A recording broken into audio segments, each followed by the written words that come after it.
Hello बच्चों, स्वागत है आपका फिर से हमारी फिजिक्स की क्लास में। बच्चों, कल हम लोगों ने पढ़ा था कॉन्सेप्ट इलेक्ट्रिक पोटेंशियल एनर्जी का।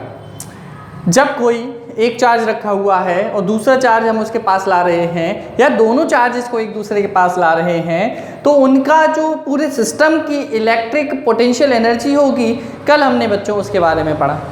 आज हम जो पढ़ने जा रहे हैं वो है electric potential energy in an external electric field. बच्चों, अभी मैं इन सब में कनेक्शन आपको बताऊंगा। पहले हेडिंग लगा लेते हैं। कॉपी पेन निकालिए बच्चों, आज की डेट डालिए और हेडिंग लगा लीजिए। Electric potential energy, electric potential energy in an external electric field. अब किसी एक्सटर्नल इलेक्ट्रिक फील्ड में अगर हम किसी चार्ज को ला रहे हैं तो उसकी पोटेंशियल एनर्जी क्या होगी। कल बच्चों जो हम लोगों ने पढ़ा, आप समझिए, मैं आपको एकदम क्लियर करके बताऊंगा।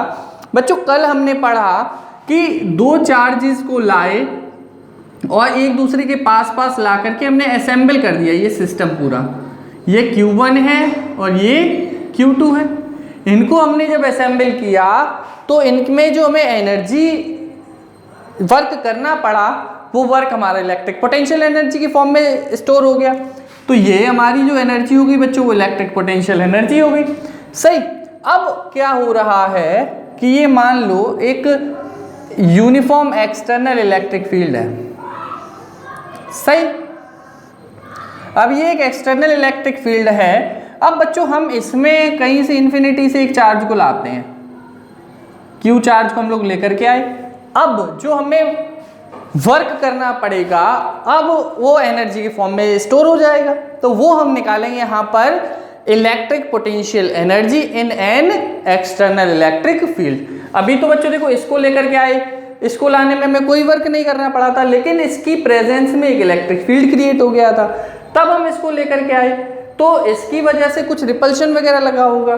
तो इस सिस्टम का जो फॉर्मूला बना, तो जो फॉर्मूला आया था 1/4 pi epsilon naught Q1 Q2 by R। यही तो फॉर्मूला आया। अब बच्चों इसके लिए फॉर्मूला क्या बनेगा, अब आप समझिए एक बात मेरी। मान लो ये E है इलेक्ट्रिक फील्ड। अब जैसे जैसे हम इलेक्ट्रिक फील्ड की डायरेक्शन में चलते हैं बच्चों, पोटेंशियल ग्रेडियंट का कॉन्सेप्ट है वो मैंने गलती से रह गया, मैं पढ़ा दूंगा वो। अगर चलिए अभी मैं समझाने की कोशिश करता हूँ। वो कॉन्सेप्ट अगर आपको आ जाएगा तो आपको अच्छे से समझ में आ जाएगा, लेकिन मैं कोशिश कर रहा हूँ। बच्चों, कॉन्सेप्ट क्या है कि जैसे जैसे हम लोग इलेक्ट्रिक फील्ड की डायरेक्शन में आगे बढ़ते हैं पोटेंशियल घटता चला जाता है, इलेक्ट्रिक पोटेंशियल घटता चला जाता है बच्चों। तो हम लोग कह सकते हैं कि इसके लिए जो पोटेंशियल है वो हमारा R का फंक्शन है। मैंने कह दिया भैया ये चार्ज कहीं से आ रहा होगा, R पॉइंट पर या R पॉइंट पर हमारा पोटेंशियल क्या होगा, मैंने मान लिया V एट R। या मैं ऐसे भी कह सकता हूं कि इस इलेक्ट्रिक फील्ड के लिए जो V है वो फंक्शन है हमारा R का। तो मैं कहूं कि मुझे इन्फिनिटी से इस चार्ज को लाने में कितना वर्क करना पड़ेगा, तो W इक्वल्स टू हमारा क्या होता है Q इंटू V। अगर हमें V पता हो तो Q इंटू V लिखा, लेकिन ये जो V है वो हमारा फंक्शन है R का। तो W इक्वल्स टू हमारा क्या हो जाएगा Q into V at R। ये हमारा सिस्टम बनेगा जा करके जब हम एक सिंगल चार्ज को लाते हैं। तो ये हमारा बच्चों क्या लिख सकते हैं हम लोग, केस 1। और केस 1 हमारा काय का है बच्चों, एक सिंगल चार्ज का केस है, फॉर सिंगल चार्ज। हम लोग यहां पर लिख सकते हैं फॉर सिंगल चार्ज। एक सिंगल चार्ज के लिए जो हमारा V बनेगा वो ये होगा। और ये जो W होगा, this work is stored, this work is stored as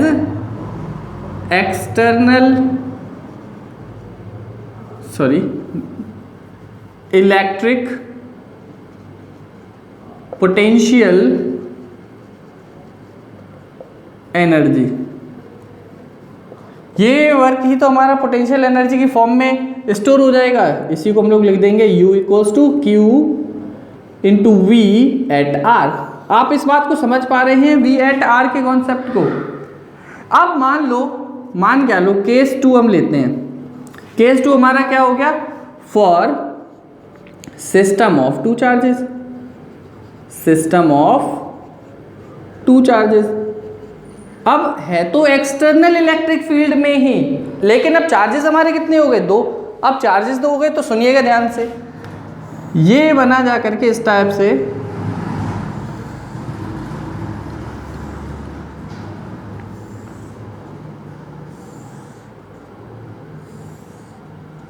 ठीक।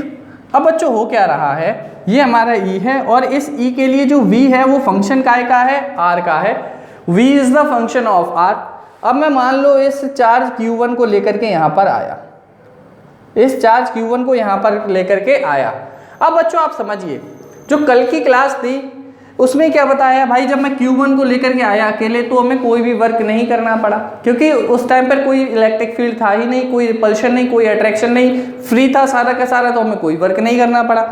यहाँ पर कंडीशन क्या होगी बच्चों, जब मैं Q1 को लाया तब भी हमें वर्क करना पड़ेगा, तो W1 हमारा क्या हो जाएगा, V Q1 into V at R1। देखो मान लो ये पूरी इलेक्ट्रिक फील्ड की वजह से फंक्शन है, ये R1 पॉइंट है, तो Q1 into V at R1 हो जाएगा। अब फॉर Q2, अब हम एक चार्ज और Q2 को लेकर के आ रहे हैं, यहाँ पर आ गया, इन दोनों के बीच की डिस्टेंस मान ली मैंने R। ये इन्फिनिटी से हमारा चार्ज कितना आया बच्चों, Q2, साफ सुथरा सा लिख लेते हैं Q2। अब समझिए हमें 2 वर्क करने पड़ेंगे, एक तो वो work done against electric field, electric field के अगेंस्ट भी वर्क करना पड़ेगा, जो हमारा क्या बनेगा, Q2 into V at R2। ये मान लिया भैया ये हमारा कोई पॉइंट R2 पे होगा, ये R1 पॉइंट पे था तो V एट R1 हो गया, ये हमारा R2 पॉइंट पे है तो V एट R2 हो जाएगा। और work done against Q1 charge, तो इसकी वजह से हमारा क्या हो जाएगा, 1/4 pi epsilon naught Q1 Q2 by R। इनके बीच की डिस्टेंस मैंने R मानी हुई है। तो बच्चों इस पूरे सिस्टम के लिए हमारा वर्क कितना हो जाएगा, work done for the complete system, या ऐसे लिख सकते हैं total work done, total work done. तो बच्चों आप समझिए जो टोटल वर्क डन होगा हमारा W, वो हमारा W1 प्लस ये वाला वर्क और प्लस ये वाला वर्क, तो हमारा क्या हो जाएगा, या ऐसे लिख दो Q1 into V at R1 plus Q2 into V at R2 plus 1/4 pi epsilon naught Q1 Q2 by R। ये सिस्टम हमारा बनेगा और ये वर्क ही हमारा क्या हो जाएगा, पोटेंशियल एनर्जी। तो पोटेंशियल एनर्जी का भी फॉर्मूला हमारा क्या आ गया, पोटेंशियल एनर्जी का फॉर्मूला आया U equals to Q1 V at R1 plus Q2 V at R2 plus 1/4 pi epsilon naught Q1 Q2 by R, Q1 Q2 by R। ये हमारी कहानी बन जाएगी। क्या बच्चों समझ में आया? मैंने क्या किया, समझने की एक बार फिर से कोशिश करते हैं बच्चों। जब कोई एक्सटर्नल इलेक्ट्रिक फील्ड नहीं था, जब एक चार्ज को हम लेकर के आए तो हमें कोई वर्क नहीं करना पड़ा था, दूसरे को लेकर के आए तो इसके अगेंस्ट हमें वर्क करना पड़ा। तो इनको असेंबल करने में जो पोटेंशियल एनर्जी बनी वो हमारे डायरेक्ट फॉर्मूला आया 1/4 pi epsilon naught Q1 Q2 by R। फिर हमने बच्चों 3 वाला पढ़ा था, तो 3 वाले में पहले वाले को लाने में तो हमें कोई वर्क नहीं करना पड़ा, दूसरे वाले को जब हम लेके आए तो इसके अगेंस्ट वर्क करना पड़ा, तीसरे वाले को लेकर के आए तो इसके भी अगेंस्ट करना पड़ा, इसके भी अगेंस्ट करना पड़ा। तो ऐसा ही यहाँ पर है बच्चों। सिंगल चार्ज के केस में हमारा क्या था, किसी पॉइंट पर V हमारा R होगा, V एट R, तो जितना हमें वर्क करना पड़ा वही पोटेंशियल एनर्जी की फॉर्म में सबमिट हो गया या स्टोर हो गया। अब दो जब भी सिस्टम चार्जेस हैं तो बच्चों क्या बनेगा कि पहले वाले को लाने में ये तो इसी टाइप से हमारा आ गया V@R1, दूसरे वाले को लाए, एक तो इस फील्ड के अगेंस्ट वर्क करना पड़ा और दूसरा हमें क्या करना पड़ा, Q1 के अगेंस्ट वर्क करना पड़ा, तो Q2 into V@R2 1/4πε0 Q1 Q2/R। तब हमने इन सबको ऐड कर दिया तो ये हमारा सिस्टम बना, ये फॉर्मूला बना। एक्चुअल में बच्चों इसको एक फॉर्मूला की तरह मत रटना, आप इसको कैसे आपको लेना है कि भैया एक कॉन्सेप्ट है, इसको हमें समझना है और उसी पर बेस क्वेश्चन हमारा आएगा, हम सॉल्व कर लेंगे। रटने की इसमें कोई आवश्यकता नहीं है कि Q1 V@R1 Q2 V@R2, बिल्कुल बेवकूफ़ी होगी। ठीक है, अब इस पर एक न्यूमेरिकल लेते हैं, बहुत अच्छा न्यूमेरिकल है। करें बच्चों, इसका स्क्रीनशॉट ले लीजिए आप लोग, ज़्यादा सही रहेगा, लिख लीजिए, नोट साथ साथ बनाते रहिए। ठीक है,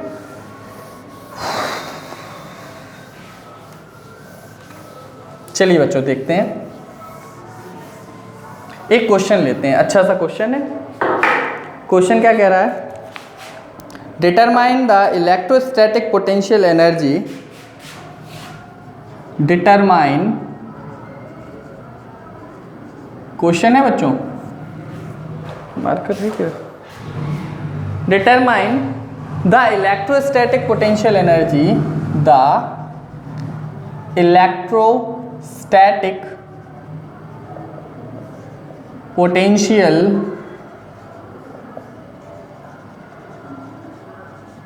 determine the electrostatic potential energy of a system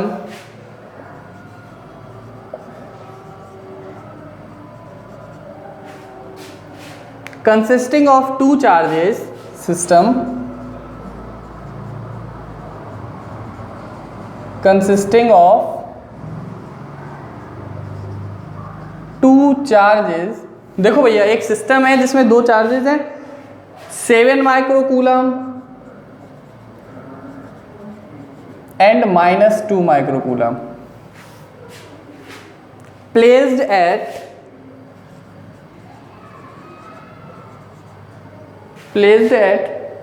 -9 centimetre, 0,0 और दूसरा हमसे क्या कह रहा है, एंड 9 सेंटीमीटर, 0,0। बच्चों ध्यान से समझिएगा इस क्वेश्चन को रेस्पेक्टिवली, ये हमारा एक क्वेश्चन हो गया रेस्पेक्टिवली। अब इसका बी देखते हैं, बी क्वेश्चन क्या कह रहा है हमसे, how much work is required to separate the charge, how much work is required to separate the charge, इन चार्जेस को सेपरेट करने में कितना हमें वर्क चाहिए होगा। तीसरा क्वेश्चन क्या कह रहा है, this system of charge is placed in an external electric field, this system of charge is placed in an external electric field, एक एक्सटर्नल इलेक्ट्रिक फील्ड में रख दिया। ई जो है, अब समझिएगा बच्चों ध्यान से, वो 1/r² है, या मैं डायरेक्ट लिख दूं A/r², डायरेक्ट लिख दो। जैसे जैसे इस पॉइंट पर हमें ई चाहिए उस पॉइंट की वैल्यू रख देंगे, उस पॉइंट पर हमें ई मिल जाएगा। अभी मैं पूरा समझाऊंगा। और यहाँ पर हमें ए दे रखा है, A = 9 × 10⁵ coulomb per metre square. हमसे पूछा है what will be the electrostatic potential energy of the system, what will be the electrostatic potential energy of the system. अब सब बच्चों पढ़िए इस क्वेश्चन को, पॉज करिए और सॉल्व करने की कोशिश करिए। पहले तो आप ये सोचिए कि आप क्वेश्चन समझ पा रहे हैं।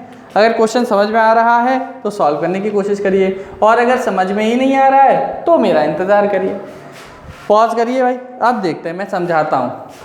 देखो भाई, हमसे कह रहा है डिटरमाइन द इलेक्ट्रोस्टैटिक, और बच्चों मैं बता दूं ये एनसीईआरटी का बहुत अच्छा क्वेश्चन है, एनसीईआरटी का क्वेश्चन है और बहुत प्यारा एग्जाम्पल है ये एनसीईआरटी का, मुझे एग्जाम्पल नहीं पता, बहुत अच्छा क्वेश्चन है।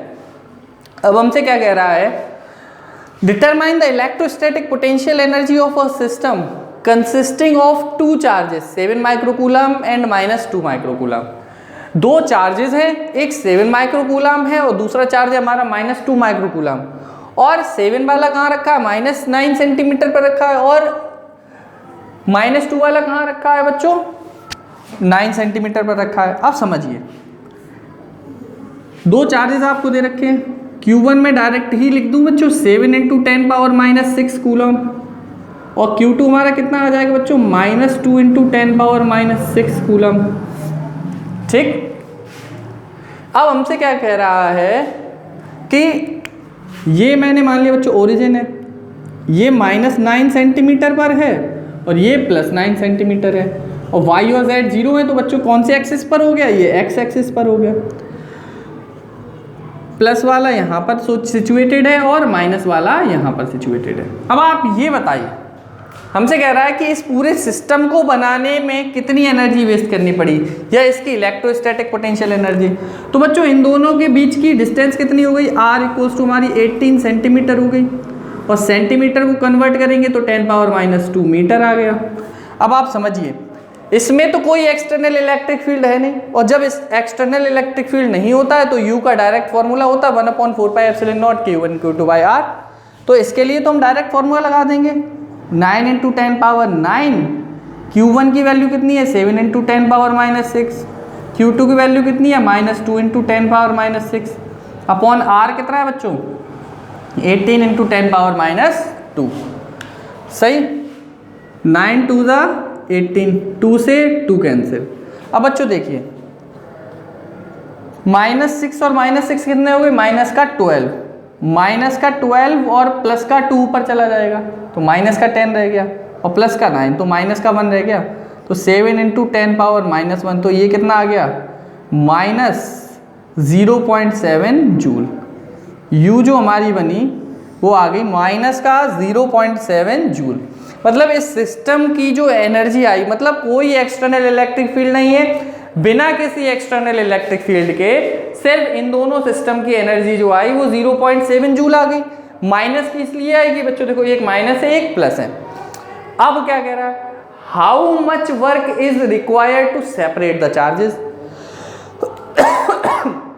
बच्चों आप एक बात बताओ, इस सिस्टम को बनाने के लिए हमें इतना वर्क करना पड़ा, मतलब करना क्या पड़ा आप ये समझिए, ये नेगेटिव में है। देखो मैंने क्या बताया था पोटेंशियल एनर्जी का कॉन्सेप्ट, जब वर्क पॉजिटिव हो तो इसका मतलब हमने इसको पास लाने में वर्क किया है, कि अगर दोनों के दोनों पॉजिटिव होते तो हम लोग वर्क करते। ये नेगेटिव आ रहा है तो इसका मतलब हमें वर्क करना नहीं पड़ा, वर्क हमें मिल गया, एक पॉजिटिव था एक नेगेटिव था, अपने अपने पास आ गया। अब हमसे क्या कह रहा है कि अब हम इसको अलग करना चाह रहे हैं, तो अलग करना चाह रहे हैं तो बच्चों जितना वर्क हमें मिला है इतना ही तो वर्क हमें करना पड़ेगा। तो यहाँ पर आप एक कॉन्सेप्ट समझिए सीधा सीधा बी पार्ट के लिए। तो बी पार्ट कैसे सॉल्व करेंगे, देखिए जरा ध्यान से। बी पार्ट हमसे कह रहा है work done, work required to separate the charge is equal to electric potential energy। Electric potential energy, electric potential energy बच्चों हमारी कितनी है, -0.7 जूल। तो बच्चों इतनी एनर्जी उसकी है, तो अगर मैं उस सिस्टम को 0.7 जूल एनर्जी दे दूं तो वो दोनों दूर दूर चले जाएंगे। तो वर्क रिक्वायर्ड हमारा कितना आ जाएगा, वर्क रिक्वायर्ड आ जाएगा W = 0.7 जूल। ये माइनस में नहीं आएगा, ये प्लस में क्यों आएगा बच्चों, समझिए, क्योंकि अभी तो वर्क हमें मिल गया, फिर हम अलग अलग करेंगे तो वर्क हमें पॉजिटिव करना पड़ेगा, तो इतना वर्क हमें चाहिए कि 0.7 जूल। ये हमारा ए पार्ट हो गया और ये हमारा बी पार्ट हो गया। क्या समझ में आए दोनों? नहीं आए तो एक बार फिर से वीडियो को देखें, क्योंकि अगर कॉन्सेप्ट क्लियर नहीं होंगे तो बहुत समस्या आगे के लिए रहेगी। अब तीसरा हमारा आता है the system of charge is placed in an external field, और उस फील्ड के लिए ई हमारा इस टाइप से है और ए की वैल्यू हमें दे रखी है। अब ये आपके लिए बिल्कुल नया है, मैं अभी समझाऊंगा कैसे इस क्वेश्चन को सॉल्व करेंगे। है तो एक्सटर्नल इलेक्ट्रिक फील्ड का कॉन्सेप्ट, ये लगा देंगे डायरेक्ट आंसर आ जाएगा, लेकिन मैं समझाऊंगा भी अच्छे से। तो मैं इसको हटा दूं पूरे को, चलिए समझने की कोशिश करते हैं। हटा देता हूं मैं इसको, ये लेकिन बना रहने दीजिए। अब आप देखिए, अरे Q1 Q2 को भी हटा दी, इसको भी हटा दे।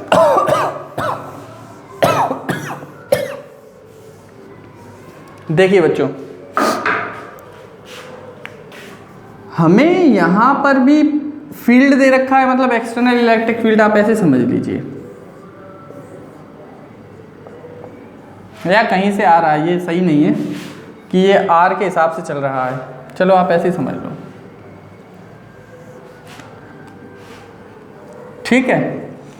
अब आप ये देखिए कि ई हमारा इस टाइप का फंक्शन दे रखा है, हमें अगर निकालनी है इस पूरे सिस्टम की Q1 Q2 हमारा कितना था, अरे Q1 Q2 गायब कर दिया, हाँ 7 × 10⁻⁻6 कूलम था, और Q2 था हमारा -2 × 10⁻⁻6 कूलम, ठीक है।